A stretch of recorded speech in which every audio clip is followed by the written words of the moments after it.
You're listening to Think Ideal, an audiocast series created for all productive people. Now, here's your host, Stephen Robert Young. Welcome to the magical 5th episode of Think Ideal.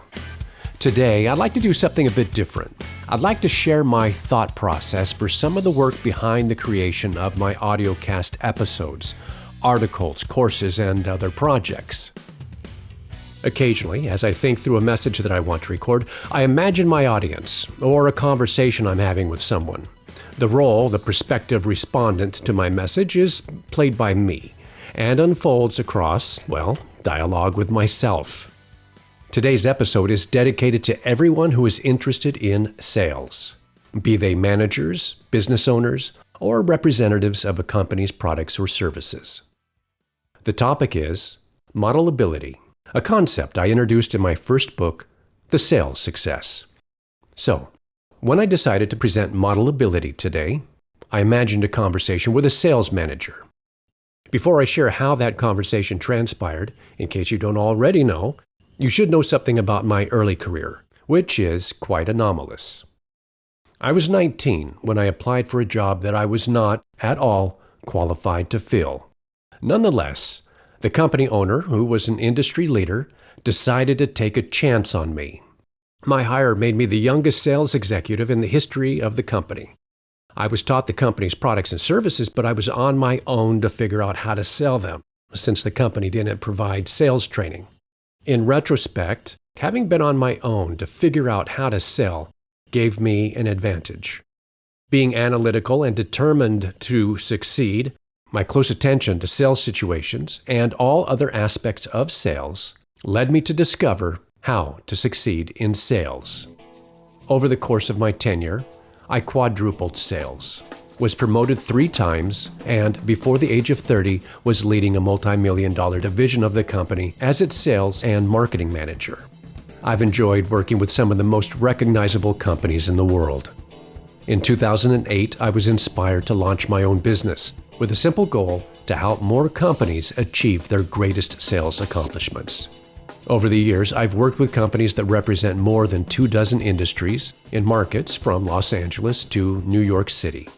Concurrently, I developed and refined my own methodology and worked on contract with an international academy and became one of their top-rated trainers. So, given my experience, you might have imagined I have a lot to say about sales, management, and productivity. So much so, in fact, I decided to write a book. In 2019, I completed The Sales Success, which is my message to anyone who is interested in sales and reliable sales success. The book introduces several concepts. The 2 main concepts are ideal, of course, and modelability, which offers a more useful foundation for the sales profession. If you work in sales, then you're likely aware of the long-standing problems in the profession. Foremost is that sales has no unified or foundational methodology, as exists in other professions. The basis of the sales profession is, for many of its professionals, the grossly oversimplified and inaccurate, I'll add, notion that sales is just a numbers game. I had to say something. So, today I'm going to introduce you to modelability. I hope that you find today's message enlightening, at the least. Okay, back to my thought process. Welcome to my internal dialogue, modelability, and my imagined conversation with a sales manager. This morning, I decided to share my idea about modelability. In thinking through how to present the concept, I imagined the average sales manager. This is where I come in, right? Yes. And for our reenactment, let's give you a name. I've always liked the name David. All right, David. So, I imagined a conversation with a sales leader, David, during which I explained I can tell a lot about a company's ability to grow their sales by how its leader answers this question. What is the purpose of the sales profession? That's easy. Sales is about selling, okay? Let's look at that. Have you ever extended a discount or sold at a loss, not made money from a sale? Sometimes we discount or sell at a loss, Sure, maybe the first sale to win a major client or work with a recognizable brand. So the value of such a sale had nothing to do with revenue, but rather with strategy. If you can leverage a recognizable name as one of your clients, you bolster your credibility and then may have an easier time winning more new business and bigger clients. I want to make a point. We could easily say that sales is about motivation, motivating prospects. What do you mean? Sales, as a transaction, should not be our focus because it's not useful to sales work. It is, however, useful for us to think about motivation, which can involve sometimes an offer of an initial discount, among other things. Hopefully, we always motivate with the quality of our products or services. Sometimes we motivate through our reputation, through our work with certain other clients, as you've thought to try. So, sales is also about the why behind someone's decision to buy from you. Their having been motivated. Good point. I hadn't thought of it that way. Well, think it through. What's the point of a sale? What does it mean? Well, revenue. And the value of revenue? Profit. And where are you without profit? Out of business. Notice something, David. Your answers reflect only the point of view of a seller. But you're not the only factor here, right? Right. In fact, your interest, a sale, revenue, profit, is not the point of a sale. Really, the point of a sale is your having somehow motivated someone to buy from you. Wow, that's exactly right. A sale is just a means to that point. I get it. Where are you without your having motivated someone? Yeah. Answer is out of business. So, does profit keep you in business? Or is there something else that, more accurately, allows you to be in business? Ability to motivate buyers. And there's yet another way to think about sales, David. Consider your own business. When you launched, how successful were you with selling your product? It took some time to figure out how to connect with our prospective customers. Anything else? Yeah. We revised our process a few times, improved strategies, and tested several marketing messages to figure it all out. As sales pros, you knew that in order to sell, you had to first figure out how to best find and connect with prospective customers, identify and nurture sales opportunities, follow up, motivate them to want to buy from you. Yeah, that's exactly right. And once you figured all of that out, you had new challenges. Yeah. Sales is a dynamic profession. It evolves. So too, sales professionals must continually develop themselves and remain aware of new competition, changes in the marketplace, shifts in buyer trends, new support tools, any one of which can require revisions with your sales process, strategies, training of your reps, etc. Where is selling in all of this? Is sales really about the transaction, the moment of a sale? Of course not. It's all about sales. Everything that gets you to that point, that makes that transaction, that sale, possible. I get it. To say sales is about selling is way too reductive. Let's see. A moment ago, you described the work involved with figuring out how to sell. You learned how to engage and advance prospective buyers across the steps of your sales process. What is the purpose of a process? The process by which you discovered how to motivate someone to buy from you. In order for your process to create sales, everything that you described earlier must lead to this one thing. The one thing that all sales work must accomplish, regardless of product or service and how they're sold. Oh, I see. Conversion. Process is about conversion. Sales is about conversion. Yes, exactly. Sales is about conversion. The conversion of a potential for sales into actual sales. Conversion is what sales is all about. And your being able to motivate buyers drives conversion. Put differently, if you can motivate a prospect, sales become the natural result of just following your process. Natural success. Good point. All right. Now, let me jump to the chase. In summary, professional sales is the work by sales professionals, reps, and managers to achieve modelability, reliable sales success, a company's sales potential. The achievement of modelability involves the discovery of how to most effectively generate sales through a process and strategies, which, as discovered, will motivate prospects across each step of that process to yield complete conversion. Conversion of sales potential into actual sales. What you say makes perfect sense, but I had never thought of sales that way. Let me guess, you had thought of sales as just a numbers game, right? Yeah, but no longer. I see sales as really being about conversion. Motivation to conversion. Great. But let's see through this thought. Where does conversion occur? What are the points? Points? Do you mean point? The point where a prospect becomes a client or customer? Well, how do you get to that point? Oh, I see. One conversion leads to another, which ultimately leads to a sale. That's it.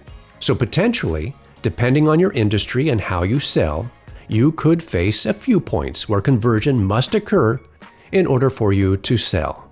In your sales process, there could be several points at which a sale is either advanced or lost. Those are the points where conversion must occur in order for a sale to be possible. Failure at any of those points means loss of a sale. Wow, I see that. Here are some examples of conversion points. When a salesperson identifies potential leads from a group. When a lead becomes a prospect. When a prospect agrees to meet for a sales presentation. When a salesperson submits a quote to a prospect. When a prospect becomes a client or customer. When a client or customer becomes an advocate, provides a referral. When a lost or inactive account returns to buying from you. That's a type of conversion. Your sales process should account for every point where some kind of conversion is required in order for a sale to occur. So, the correct answer to the question about the purpose of sales is to first discover how to sell a company's products or services, then improve efficiencies to achieve optimal profitability. This success makes a sales operation model-worthy, or as you say, modelable. And modelability is achieved by conversion, the advancement of a sales opportunity step by step across each point where opportunity for a sale either advances or is lost. Perfect, David. You're a sales pro. All companies want their sales efforts to be modelable. Mastery of conversion is critical for modelability. Companies interested in greater sales are actually interested in the improvement of their ability to motivate buyers and convert them at one or more points in their sales process. The purpose of sales work is to increase a company's ability to be profitable. Reach the point where a company's sales pros have figured out how to motivate buyers in order to sell the company's products or services optimally. The end result of reliable effectiveness plus efficiency is optimal profitability. Such sales success is worthy of being modelable, since it reflects a company's highest potential for sales success. This sounds great. Okay, I'm clear. Now that I know about modelability, how do I achieve it in my business? Well, you already know that improvement involves discovery. Ultimately, what you're trying to discover is a more effective sales process and support of that process. Your goal is to make sales the natural result of simply following your complete process. That is, your sales process and the workflow that supports your sales process. There are a few major areas to address, which are easy to remember by the acronym CLOSE, which is 1. Conversion points. The points, first to last, where a sale could be lost. Identify the primary objective of and develop a strategy for each of those points. 2. Logistics and locus. The use of information to understand the effectiveness of and efficiencies in your sales efforts. 3. Options. being able to revise, improve in order to achieve reliable sales success. 4. Strategy, having standards and skills that ensure the success of each critical step in your process. You'll want to test strategies for each primary objective. And 5. Effect, the ability to acquire and apply knowledge in order to correctly execute the actions required to evolve and achieve a targeted aim. With these 5 steps, you'll be well on your way to reliable sales success. Now, since every company is unique, where to start in your effort to improve sales will depend on where you stand today. Your starting point may be your strategies or skill development, or you may have a solid process and effective strategies, but you need to improve efficiency with their execution. Or maybe you're wondering if there are ways to improve what is already working satisfactorily. Anyway, the bottom line is the absolute best advice for sales improvement will be based on factors that make you unique. That is, if you're taking someone's advice, that person must understand your product or service, place in the market, competition, industry, resources, your support tools, staff, etc. Generic sales advice is limited in the value that it can offer, obviously. Ultimately, your process, strategies, and ability to execute on your process and strategies is what will allow you to grow your sales. I get that. The course to my sales potential is a unique challenge, which requires specific solutions, particular to my specific strengths and needs. That's right, David. You must also account for your specific support tools, knowledge about sales, and support resources that aren't currently part of how you sell today. You'll want to stay up to date. And there you have it.